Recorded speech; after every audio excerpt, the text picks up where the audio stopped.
I'm Rob the Courier. Today I'm joined by Emmy-nominated editor Scott D. Hanson, ACE, whose work on Billy Preston, That's the Way God Planned It, and Born to Bowl shows exactly how powerful editing can be. He knows how to shape a story, how to find the heartbeat in the footage, and turn raw moments into something unforgettable. Today we're talking craft, instinct, and what really happens in the edit suite. Scott, welcome. Uh, Thank you. Happy to be here. So, look, Scott, when you first sit down with raw material, whether it's decades of Billy Preston archival footage or the many moving parts of Born to Bowl, how do you find the emotional entry point that unlocks the story? Oh, that's a good question. The emotional entry point.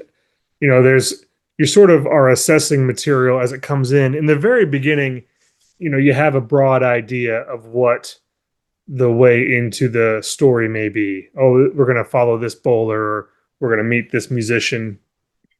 But the material, when they come back from production, there will always invariably be something that they've learned or discovered in the course of production that they're excited about, that was something that wasn't part of the maybe vision, the initial vision, and it's that evolves with the project. So I think I'm looking for something initially when I'm going through that footage that first time, which is really precious. It's the only first chance you have to have a first reaction to something.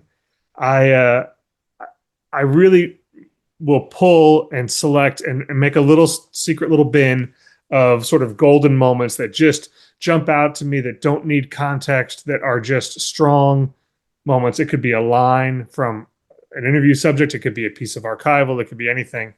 And those are often really helpful. They may or may not end up in the movie, but they're really helpful in sort of getting oriented in terms of what kinds of things are at stake. Because any moment that can play viscerally without context is usually demonstrates or informs from all of the context that you're going to build. Because sitting down as the editor, I know a lot of the elements that we're going to be talking about, so I'm not in the same position as an audience member in that initial stage, because I know what we're trying to do. I know the vision. So anything that Yeah. jumps out on its own merits usually jumps out for a reason, and that's always something I like to pay attention to. So, given your experience over the years, whether you're doing Billy Preston or Born to Bowl, which couldn't be more different on paper, what Right. changed in your approach between the two and what stays exactly the same in terms of your process? Well, uh, in the mechanics of it, some things that are the same is you've got to find out what you've got in terms of material, and there's hours of it. So there's little tricks for getting through all of that, but you have to sort of sift through everything to get a sense of what ingredients do you have, and we might have a lot of people talking about Billy Preston's days with the Beatles, but very few people talking about the collaborations he did in the 80s. Well, that doesn't mean that the movie is going to mostly be about the Beatles and very little about the 80s. It's Those are actually fairly equal in their weight in terms of the movie, but knowing that we only have a few Lego bricks of this story and a whole bunch to choose from this for this other story, getting your sense of that, the ingredients that you have, and that tells you, okay, these are the things we can talk about. These are the things we can talk a lot about or go into depth, or there's tangents and there's other opportunities that maybe we weren't anticipating because there's so much material on a given thread or story idea. And there's others that are precious or limited in what we have to talk about. So we have to deploy those very carefully because we know we might be, because we're limited maybe in a certain subject, we're painted into a corner. And so you have to work around some of those limitations so that you can plug them in the most effective way. It's kind of like, um, especially in a documentary as opposed to a scripted. Remember those? You may or may not remember those refrigerator magnets that were poetry words, and you could construct a. Yeah. It's kind of like you're given a bag of sentences and said, okay, you have to retell this story, but you have to tell it only using these sentences, and you have to tell it in conjunction with these other chunks of material, and that assessment that's the same almost regardless of the subject matter. Now, the thing that's different for Born to Bowl, the tone is very light and humorous and comic, comedy. We're looking for breezy laughs. We really looking for entertainment in that. So it's a comedy. That's the genre, right? So we're Yeah. looking for those opportunities or moments that could play as jokes, or you're really sort of looking at all of it through that lens. Whereas Billy Preston, we're looking through it, aside from any exposition that you may need to explain about a given subject. For Billy Preston, it's a biopic, and it's the story of this. It's in many ways it's a musical. So you're Mm. looking at it through that lens, and what opportunities do you see in the archival there? Yes, there's some jokes that happen in Billy Preston, some funny one-liners, and there's some heart in Born to Bowl. But by and large, when you're sort of making that assessment, it's tone that really guides you in terms of what's going to be the valuable material. That makes so much sense to me because, like, full disclosure, when I think about the editor's job, particularly at the outset, I get a bit of anxiety. I just figure, like, how on earth how do you do it? It just seems so insurmountable. So let's talk a bit more about Billy Preston, the choices made, because the film Yeah. opens with Billy performing "That's the Way God Planned It" at George Harrison's 1971 concert for Bangladesh at Madison Square Garden, and director Yeah. Paris Barkley has said that sequence became the key to unlocking the film for him. When Mm-hmm. you were shaping that opening, what did you need it to do emotionally beyond just showcasing a great performance? Because everything really hinges on whether that sequence works. It totally worked for me. I was so invested from that moment. Yeah. Paris and Stephanie Elaine, our producer, and Cheo Hodari Coker, our writer, get a lot of credit for that decision because we were exploring lots of possible ways to open it. There's a natural instinct. The one thing you don't want to do is start right at the beginning with Billy was born, right? You want to set up some context for the audience. And of course, the most famous thing about him is his time with the Beatles. And so there was a time when that was the opening section. But then it's about the Beatles. It's not about Billy. And one of the things that Billy struggled with as a person in terms of his musical career was whether to be a sideman, a front man, a band leader, a songwriter, a performer, a star. So, and the moment at the concert for Bangladesh was a moment where he was on stage with all this rock and roll royalty: Eric Clapton, Bob Dylan, George Yeah. Harrison, Ringo Starr, uh, Like Ravi Shankar, incredible. Ravi Like Shankar, everybody. right? Yeah, Yeah. everybody. And he takes over. He jumps up out of his seat at the organ, takes center stage, and owns the spotlight. And it was metaphorically demonstrated that, like, Billy had the ability to be an absolute star. He just chose oftentimes to be the sideman, or he was caught between that tension, and that choice and that decision and doing it. Plus, it showed the dance, catching the Holy Spirit, that dance, the whole thing. It expressed a lot of who he was, sort of in one moment, and it was a chance to sort of tee him up at the beginning of the movie as a star, which I think sets an expectation for the audience of, like, okay, who is this guy? If you don't know who Billy Preston is, who is this guy and what happened? Right. So that's where that came Yeah. from. That was the big question for me because I knew who he was, but I didn't Mm-hmm. quite appreciate that he could have had a trajectory where he was the most well-known inspirational artist ever, but he didn't take that path.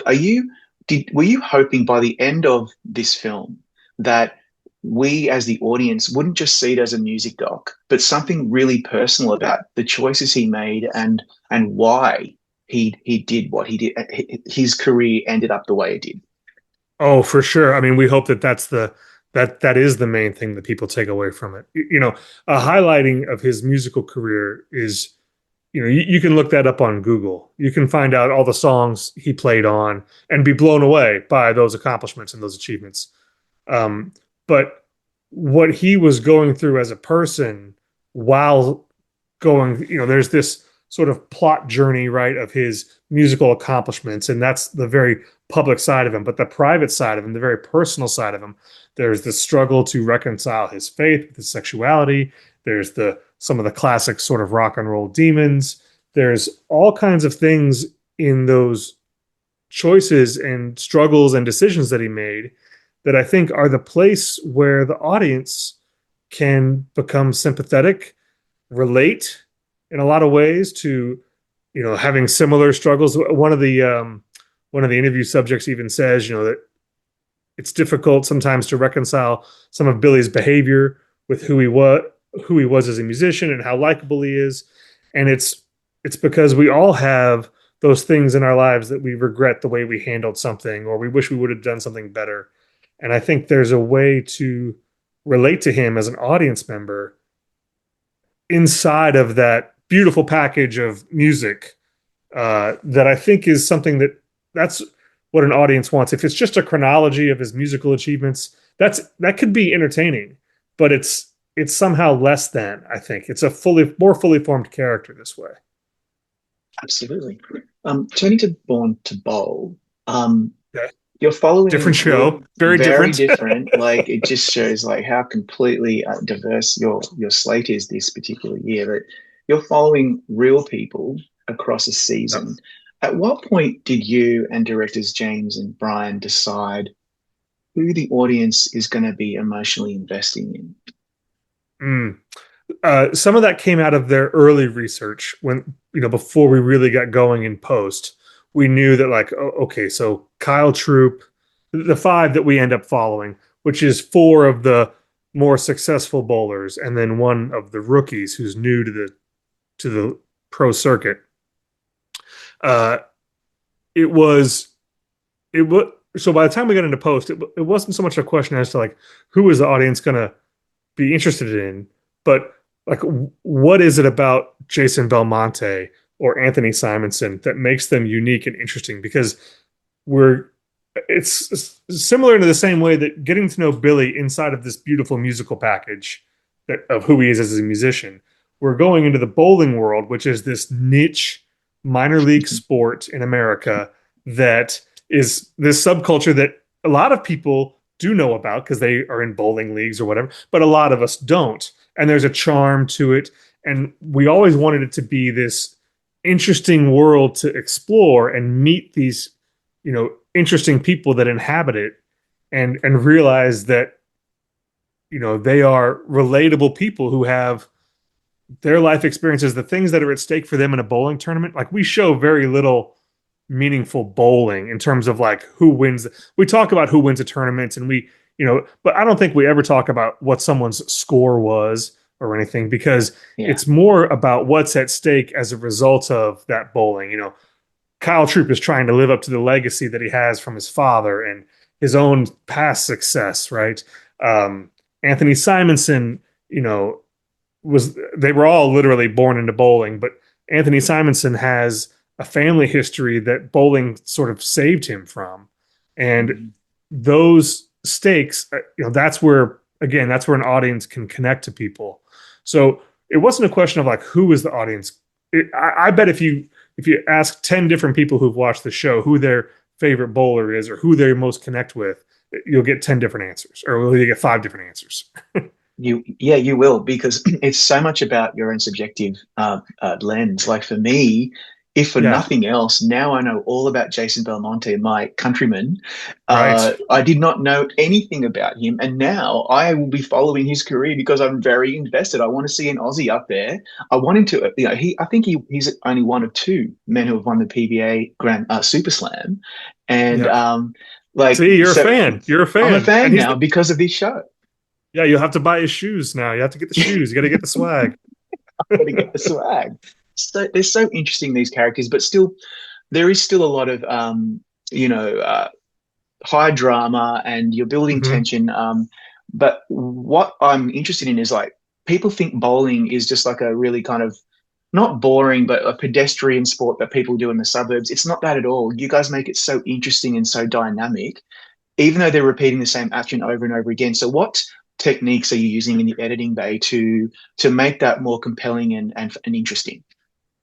Well, there's a lot of things in bowling that most of us civilians like myself, I didn't know before I got on this show. I was like, how much strategy can there be in a bowling tournament? Like I understand, like you got to outbowl the other guy, but like, and at its simplest form, it is whoever knocks the most pins down. But when we found out about oil patterns, and the types of balls and how the oil pattern moves, but you can't see it, and the ball reps and their advice and their where do their loyalties lie because they're serving a few different bowlers and they're all from different companies, and it becomes this there's a lot of intricate elements to it, and so to explain those things, the tone of the show sort of demands that we find a fun way to do that.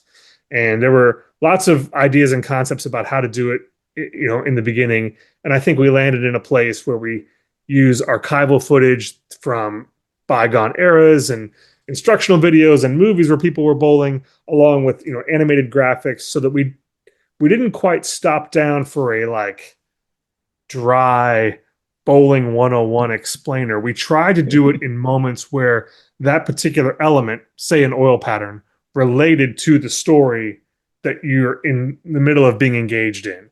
That, why Kyle Troop is struggling. Oh, well, here's the thing. He's talking about oil patterns. Okay, let's stop and tell you about oil patterns. It's a little reminiscent of like, how in The Big Short they would say, oh, credit default swaps. Well, here's Margot Robbie to explain. Now we didn't quite do that, but it's that divergent tangent in a fun way, but it's not checking a box. It's not like saying, okay, now we're going to have a pod, a beat in the middle of the show where we explain this come hell or high water. No, it's got to be motivated by the story that you're in, right? So Yeah. and that helps spread some of the exposition across multiple episodes. How do tournaments work? How does the schedule of the season work? How do oil patterns work? All these things we could sprinkle in as they related to the characters, because the characters, just like in scripted, as in documentary, the characters are everything. That's the beginning and the end. Absolutely. Um, you're working again with James and Brian, the directors. You work with them on McMillions, for which you were nominated at the Emmys. Yes. What kind of shorthand do you develop with filmmakers like them when you get to work with them repeatedly that maybe you wouldn't have had before? Well, those guys are great because fun fact, well, one of the reasons they're great, fun fact is they are both former editors. Brian actually is still cuts and is one of the editors on the show. Brian and I actually met as editors both on the show Sonic Highways for HBO uh, years ago for the Foo Fighters, and then I came on board McMillions, and so we have a shorthand because we all sort of speak um, editor instinct. Yeah. We Yeah. have different sensibilities, and that's where we complement each other, and we have different instincts and styles that we grew up in. So we're bringing all of that to the table, and so we're able to have a bit of a shorthand in just talking through the mechanics of things, so that we don't have to spend a lot of time talking about the mechanics of things. We instead can talk in terms of, what do we want to feel in this scene? What do we want to we want to play this for a laugh. Like we would have sequences where my instinct was, oh, we're going to play this for a laugh. And they're like, no, we're actually going to play this straight, like more of a darker moment. Okay. Well, we don't have to talk about what dials to turn to change that tone or to play it differently. But we can communicate about the concept more directly and then not worry about, okay, so to do that, let's pick a slower music in, or let's pick a different kind of sound design approach or whatever. We have a trust and a history that allows us to have that back and forth. It must be so helpful when you're creating to be able to second guess and also to be able to have the freedom to make suggestions without being shot down. Like, all of that obviously must really help the creative process. What I'm fascinated most about editors, though, this is a question I ask quite often. I'm very interested to know what you're going to say, because editing is a constant balance of emotion, tension, clarity, pace. And when you're shaping a scene, what usually tells you you've found the right cut? Is it simply your own instinctive, subjective response as a viewer, or are you trying to anticipate what an audience will feel? It's just a mathematical formula, and you just do the math, and then it works. No, yeah, it's all math. No, Oh, there is your gut will tell you when something is good, or when you're approaching it like, oh, this is going to work. Your gut will tell you Uh, and your gut tells you whether you're a new up and coming editor or whether you're experienced. The One of the tricks is to remember that feeling so that you watch it fresh. You're able to remember why you had that feeling so that later, as it maybe it becomes a little stale to your eye, you're able to plug into that instinctive feeling that you had and remember why it was that way. There are tricks for that. Like I'll watch it on my phone, or I'll put it on the TV in the living room, and I'll go stand in the kitchen and like watch it like from across the room. Anything to like mix up the perspective and size, because so much of it is often just like right here, at the computer. Um, and then also the other side of that coin is recognizing when it's like an emulsion in a sauce, like it's about to fall apart. So stop, because it is a delicate balance, and you can push it a little too far, and then you're like, oh, I gotta pull it back a little bit, because the more you grip, the more you slip, right? The starts to fall Yeah. apart in your hands, and that's when and you recognize that your gut tells you, but it often will stops working even mechanically, and you're like, okay, this is a problem. So you Yeah, you're back up taking it to a too previous far. version, and you'll find that sweet spot. But it is a balance for sure. Yeah, I love the sauce reference because I know when I'm cooking, I can tell. I'm like, okay, we're ready. I'm gonna add a little bit more salt, maybe season it a bit more, but we're good. The consistency works. And I think that's actually a really good reference. What about instincts or principles? Again, this could just be a similar type instinct, but when you're deciding whether a scene wants intimacy, scale, movement, restraint, whether that means close up or wide or holding back Mm. entirely, like what goes through your mind generally? Usually, it's driven by pace and wanting to not have the film get flat. So it's Mm. you want to contrast one beat to the next, or one scene to the next, or one act to the next. If we're building up to a high stakes moment, well, then when we come down off of that moment, are we landing like in episode 1 of Born to Bowl? Kyle Troop is pushing to make the cut of the U.S. Open. It's right at the end of the episode, and we don't know if he's going to make it. And when we find out the answer, do we want to live? If we were the sports broadcast, we would live in the score and the context of the tournament as a whole and what that means, right? But if we were in Kyle's point of view and in his world, and his stepdaughter has tears in her eyes, then that's a very different feeling. And that suddenly is the sound drops out. We're just with them, and it's a family personal moment. And so there's opportunities to put it sort of in any kind of context, but um, Mm. that choice to build to a big climax and then come into a small moment for the family reaction is part of what keeps it interesting. You, if you keep everything at the same distance and same Mm. place, it loses that Yeah. engage. It becomes less engaging, and so it's something we always have. I think a little alert in the back of our head of when we've overstayed our welcome, and we've lasted too long in one sort of point of view or state of mind or tone or energy, and that's when it's time to change. When I'm watching something for a second time, or when I'm paying attention to what the editor is doing or the cinematographer or so on and so forth, Mm, I notice sometimes the strongest editorial choice is to like stay on a shot and resist cutting yeah, away. right. It's And not cutting. Yeah. not cutting. But that takes a lot of confidence, doesn't it? Because I would imagine a lot of younger editors or inexperienced editors have what maybe they need to they need to kind of justify their existence. So how do you recognize those moments where patience creates way more power than pacing it up and cutting too much? I I think it is. It's someone used this metaphor the other day, and it's kind of like a good referee in sports.